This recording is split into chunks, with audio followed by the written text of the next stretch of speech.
My name is Lisa AXIOTIS and I'm a visual artist. Tonight I'll be showing a selection of traditional media paintings that show where I've been and where I'm going as an artist, because I really like the realism of the masters and the hyper-realism that's slowly making its way back into art consciousness today. My love of art began at a really young age, but the turning point for me was really when I picked up an airbrush when I was 16. I have a degree in digital arts, but I've experimented with everything in traditional and digital media that I could find, from pencil to pastel to 3D printing and animation.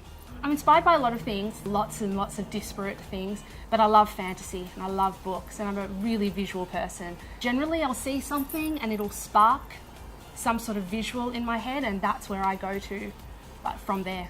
So I often combine traditional brushwork with airbrushed acrylic, but I have in the past used pastel, pencil and ink. So I like to paint in a realist style, so I like to focus on what's here.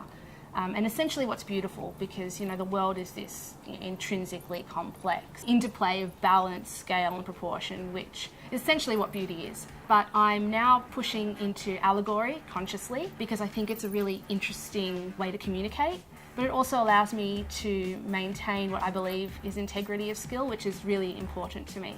I'm coupling this with my experiments in media and support, where I'm currently using parallax to create depth, which is something that I haven't actually seen in a painting before. I mean, in animation it's been around for a really long time, but I've never seen it in a fine art painting. So this is really a really exciting step for me. It's just that everything's a stepping stone, and all the other works are like mini bridges to get me to where I am right now.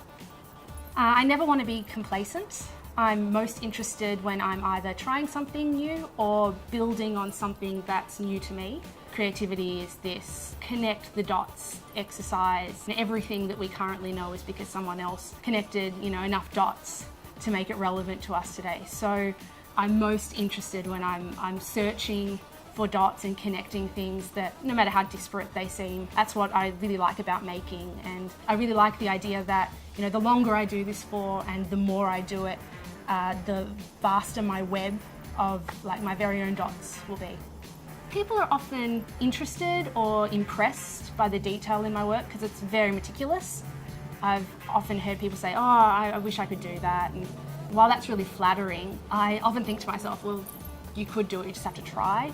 I've spent upwards of 120 hours on a single painting. So I think that if you enjoy something and you can get lost in it, then you can't help but do it. I would like people to see my work and appreciate my work on a larger scale. I'm starting to paint bigger too, so I really want to impress people, and I really enjoy the process of painting in and of itself. But there's something about sharing your work with other people and seeing their response that really makes me feel good. You can check me out on my website at axiotis.com.au, or on Facebook at Lisa AXIOTIS Art, or Instagram at Lisa AXIOTIS_art. I'm Lisa AXIOTIS and I'm a raw artist.